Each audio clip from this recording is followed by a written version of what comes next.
What is the single greatest story ever told in wrestling? I'm serious, think about it. Was it when Hulk Hogan fought Andre the Giant? Or was it when Stone Cold Steve Austin battled his evil billionaire boss, Vince McMahon? Those are all incredible, but I found one story that is on a completely different level. It's a feud that was so personal, it literally created the Hell in the Cell match. And then 10 years later, it became the most legendary saga in WrestleMania history. This is the story of why The Undertaker versus Shawn Michaels is the greatest rivalry WWE has ever had. It's 1997, and the WWE is about to explode into the Attitude Era. And at the center of it all were two guys who were complete opposites. First, you have The Undertaker, the silent, undead guardian of the WWE. And on the other side, you have Shawn Michaels, the loud, arrogant leader of D-Generation X. They were total opposites, and it was only a matter of time before they crashed. It all started at SummerSlam 1997. The Undertaker was defending his championship against Bret Hart, and Shawn Michaels was the referee. But there was a crazy rule. If Shawn wasn't a fair referee, he would be banned from wrestling in the USA forever. For most of the match, he was actually fair. But then, Bret Hart spit right in his face. So Michaels grabs a steel chair and swings for Bret's head. But Bret ducked, and the chair smashed right into the Undertaker's skull. Because of his own rule, Shawn had no choice but to count the pin, costing Undertaker his championship. Now, you'd think it was an accident, right? Wrong. In the next few weeks, Michaels showed zero remorse. He was cocky, he was unapologetic, and he loved every second of the chaos he created. The Undertaker could not let this disrespect slide. This feud wasn't for a title anymore, it was personal.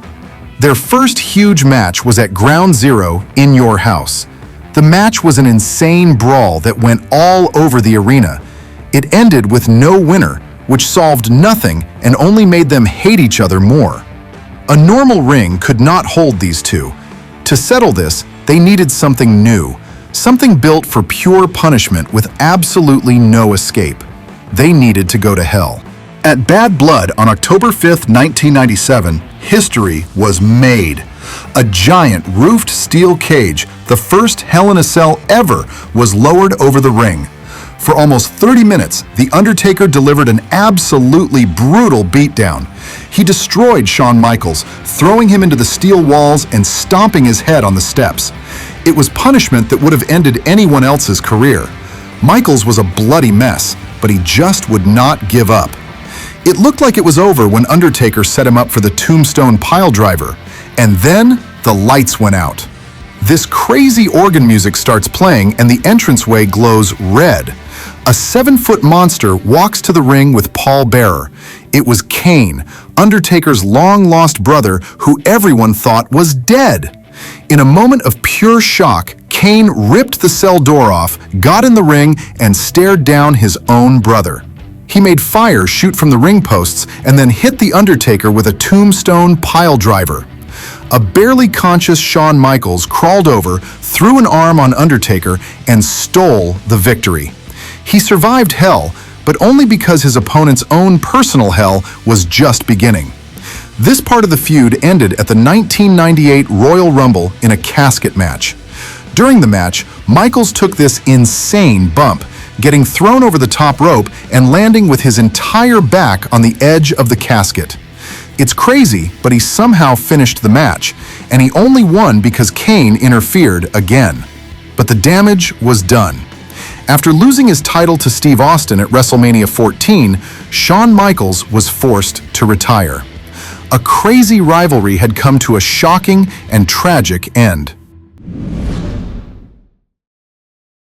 Fast forward 10 years, an entire decade. Whew, in wrestling, that's basically 100 years.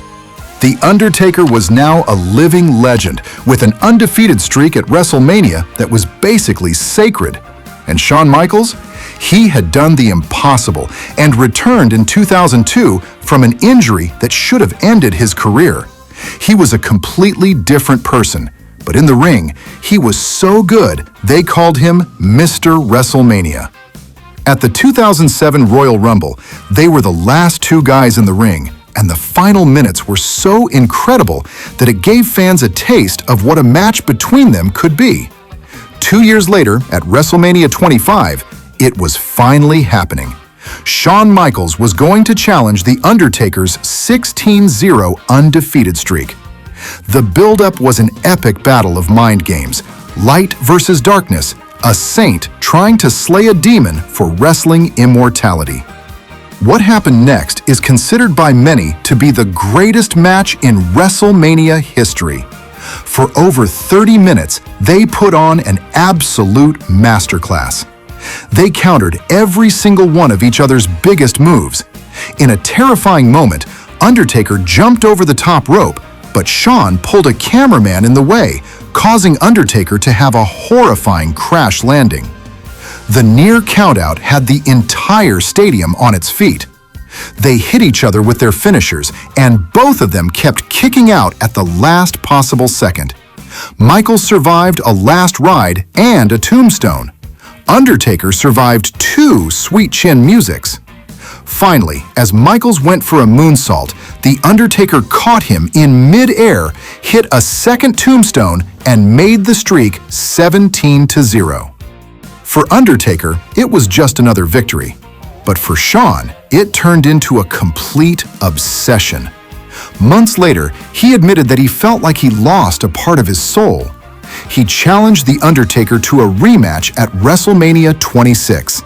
The Undertaker said no. He already beat him. He had nothing to prove. This rejection sent Michaels into a spiral. His obsession cost him and Triple H their tag team titles. He desperately tried to win the 2010 Royal Rumble just to get a shot at Undertaker, but he failed. He had no more options, and that's when he did something crazy. At the Elimination Chamber event, Undertaker was about to win the World Heavyweight Championship.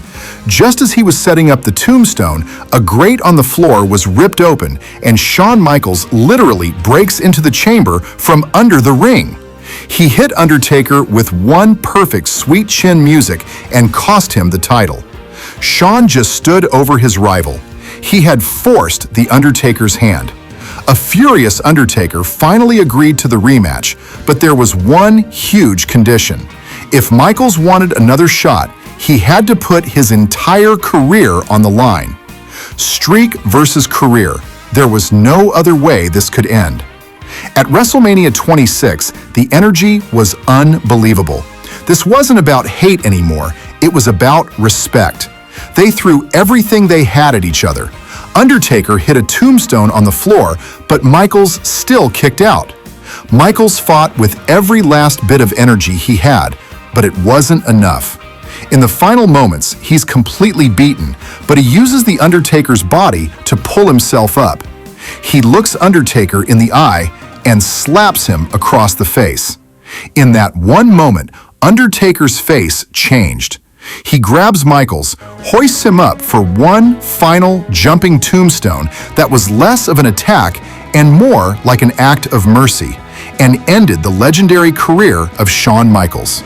The story of The Undertaker and Shawn Michaels is the greatest WWE has ever told, because it wasn't just one thing. It started as a classic feud about justice versus arrogance that was so intense it led to the creation of one of wrestling's most famous matches. For years, that's what it was. But then, it turned into something bigger. It became a story about legacy, respect, and the insane desire to be perfect. Two men who were once bitter enemies became the only two people who could push each other to their absolute limits, creating two of the most emotional matches you will ever see.